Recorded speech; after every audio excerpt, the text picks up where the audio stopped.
Hello students, कैसे हैं आप लोग। आज मैं टॉपिक पे जाने से पहले दो चार लाइन आप लोगों को कहना चाहती हूँ कि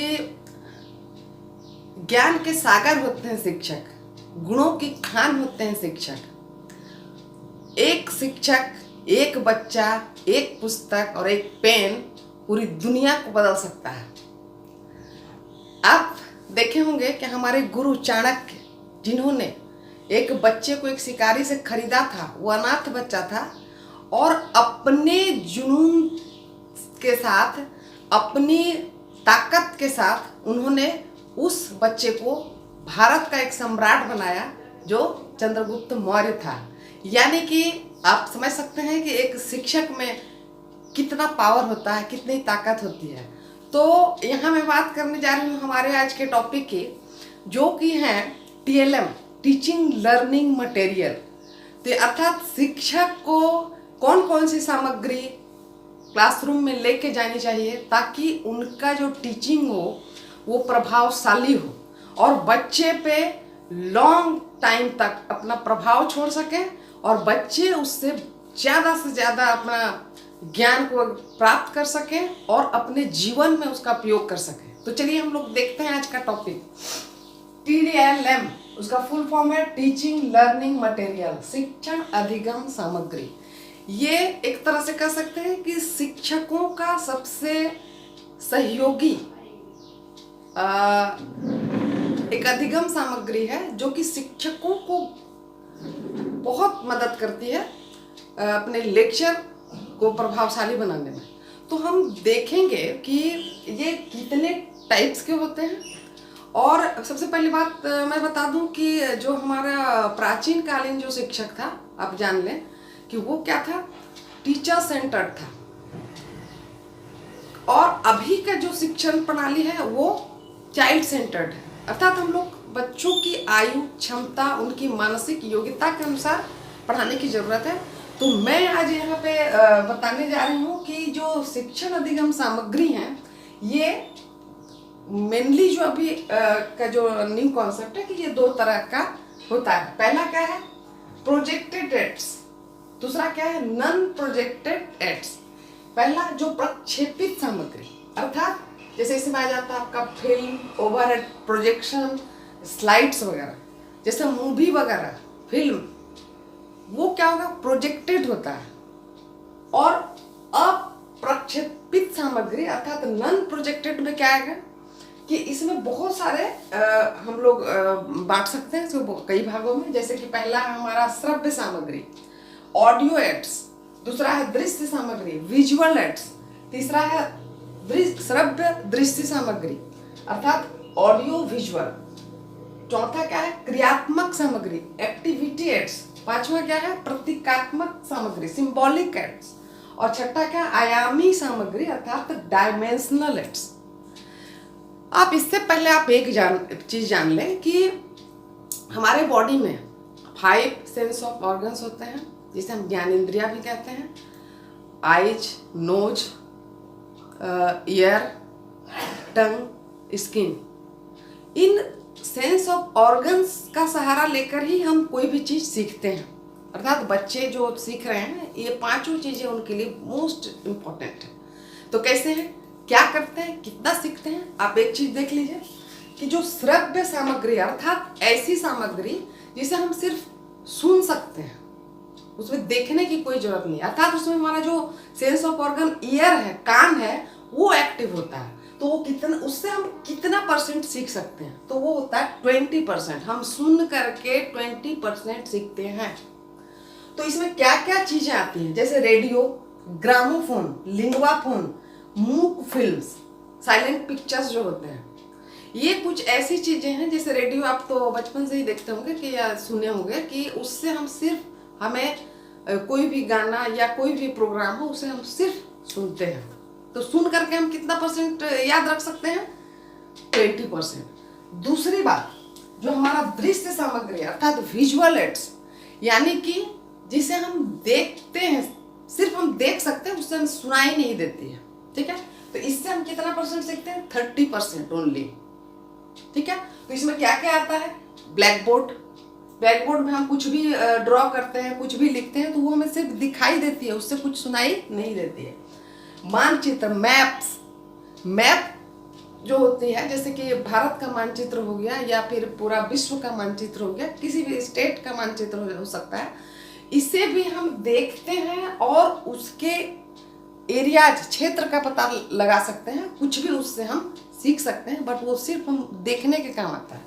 उसके बाद है आपका एपीडायस्कोप, चित्र विस्तारक यंत्र इसको कहते हैं। ये एक मशीन है जिसमें हम अगर कोई भी छोटी वस्तु उसमें लगा देते हैं तो बच्चों को बड़ी दिखती है, ठीक है।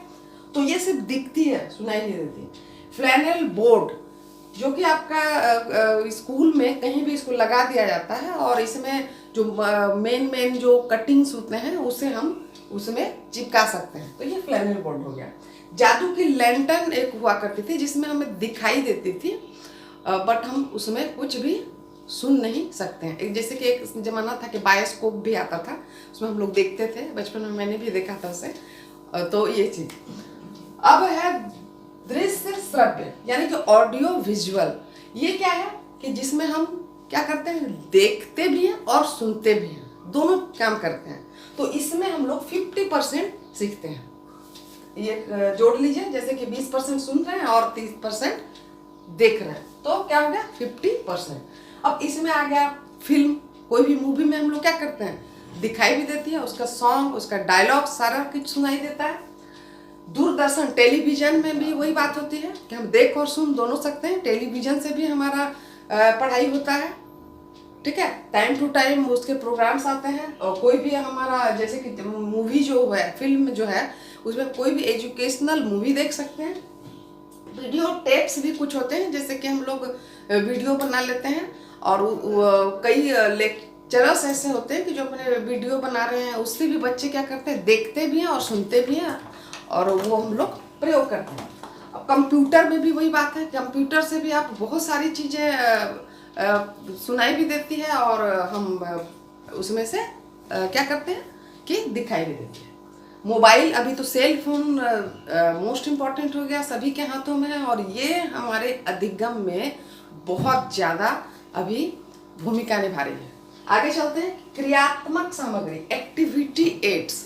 तो मैंने बार बार आप लोगों को बताया कि अभी की जो शिक्षा प्रणाली है वो क्या है, चाइल्ड सेंटर्ड है, जिसमें हम बच्चों को क्या सिखाते हैं, लर्निंग बाय डूइंग। तो ये जो है इतना इम्पोर्टेंट है कि इसमें हम क्या इतना परसेंट सीखते हैं, 90%, 90%।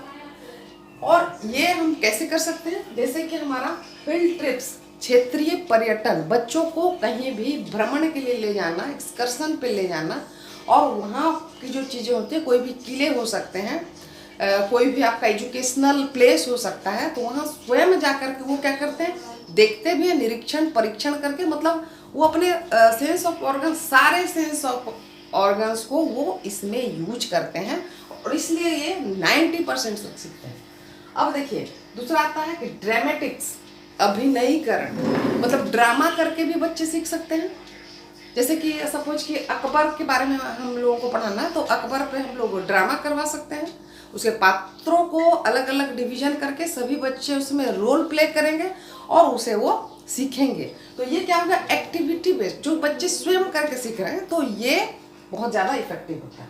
फिर मैंने पढ़ाया भी था आप लोगों को कि प्रोग्राम्ड इंस्ट्रक्शन, जिसमें कि प्रश्नों की एक श्रृंखला दे दी जाती है मशीनी तौर पर, या और भी कई उसके फ्रेम बना करके बच्चों को पढ़ाया जाता है। तो ये भी बहुत, उसमें छोटे छोटे पदों को हम लोग डिवीजन करके पढ़ाते हैं, और वो प्रश्न की जो आंसर है वो तुरंत दे दी जाती है, और उसका फीडबैक भी तुरंत दे दिया जाता है। और जब बच्चे ज़्यादा से ज़्यादा सही करते हैं तो वो नेक्स्ट स्टेप पे जाते हैं, और अगर गलत होती है तो वो फिर से उसको दोबारा करते हैं, और इस तरह से आगे बढ़ते हैं। तो ये एक हो गया। टीचिंग मशीन में भी यही बात है कि, और आप लोगों को मैंने बताया भी था कि 1920 में सिडनी एल प्रेसी ने इसका आविष्कार किया था, ठीक है। तो ये एक मशीन, शिक्षा मशीन है, जिसमें कि प्रश्नों की सूची दी जाती है और बच्चे उसको सॉल्व करते हैं, और बाद में क्या करते हैं, उसको आंसर को तुरंत दे दिया जाता है, और बच्चे मिलान करते हैं, और उसमें उन्हें फीडबैक मिलती है कि वो कितना प्रोग्रेस किए। आगे बढ़ते हैं, प्रतीकात्मक सामग्री, सिंबॉलिक एड्स, अर्थात इसमें क्या क्या आ जाएगा, कार्टून। हम बच्चे जैसे कि आप जानते हैं कार्टून के बड़े भक्त होते हैं, बहुत उन्हें पसंद होता है कार्टून्स वगैरह। तो कार्टून्स को दिखा करके, उसका कोई चित्र दिखा करके हम बच्चे को पढ़ा सकते हैं। Flash cards, flash card card की तरह होती है।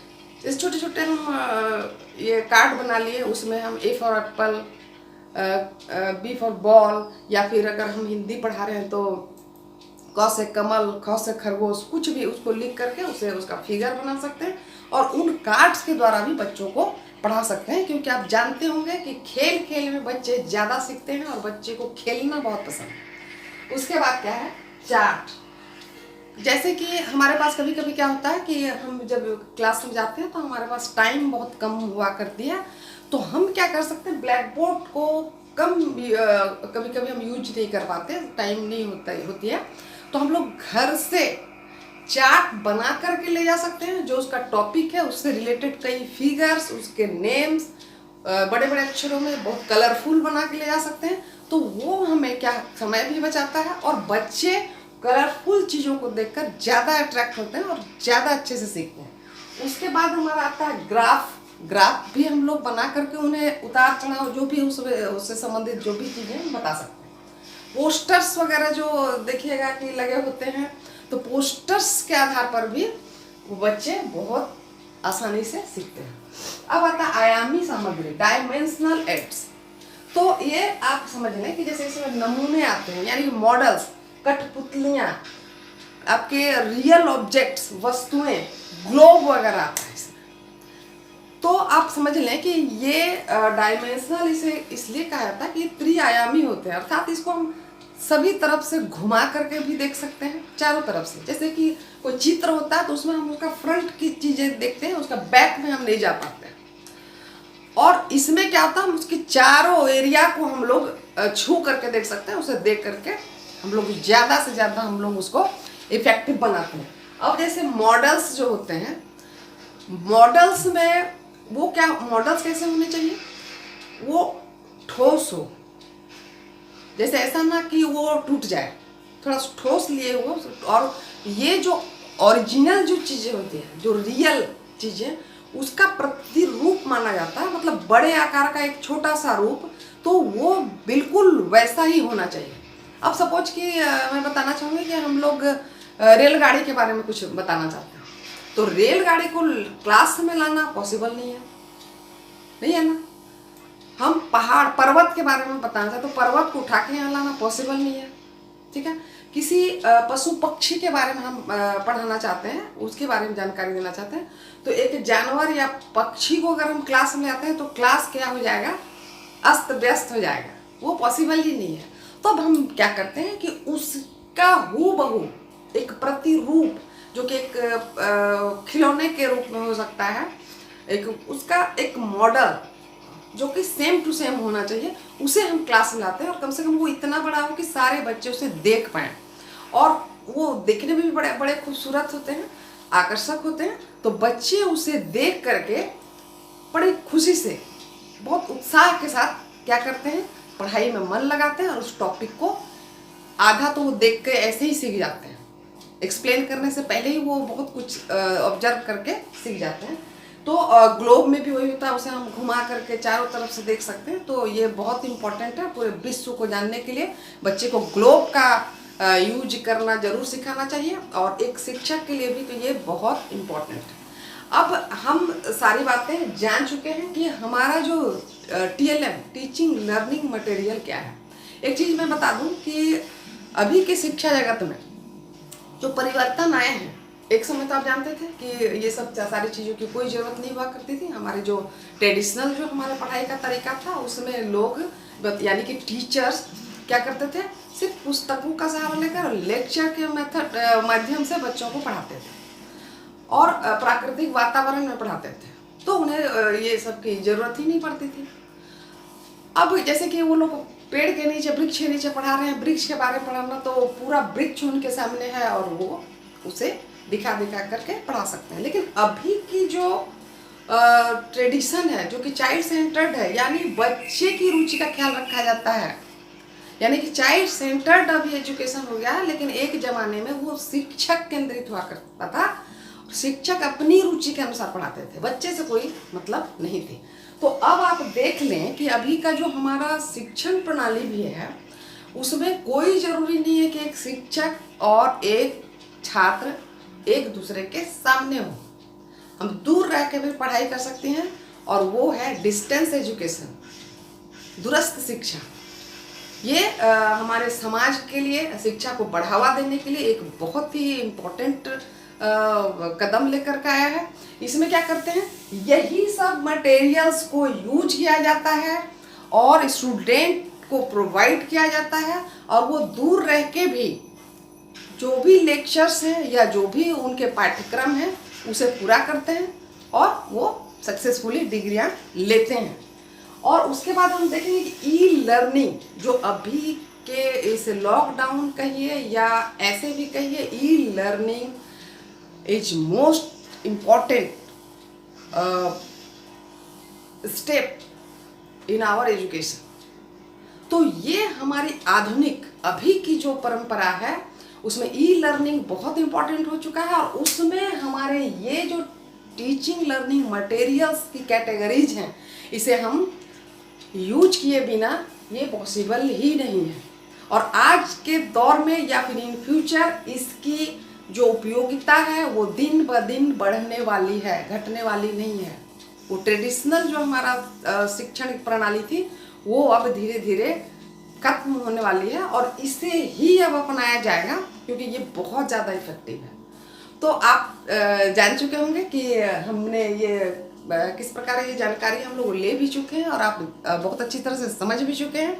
बस मैं एक टिप्स आप लोगों को देना चाहूँगी कि कोई भी स्टूडेंट्स अभी बहुत नर्वस हो गए हैं और उन्हें बहुत सारा टेंशन हो गया कि हम कैसे एग्ज़ाम दें, कैसे तैयारी करें।